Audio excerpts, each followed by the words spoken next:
Vâng thế nhá. Hôm nay bên em lại tiếp tục nghiệm thu máy chốt hộp hai mặt phẳng chuyển về Hòa Bình của anh Bắc Tĩnh nhé.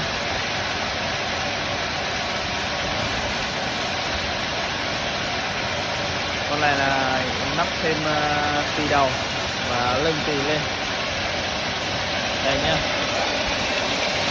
Đấy, máy chạy rất êm.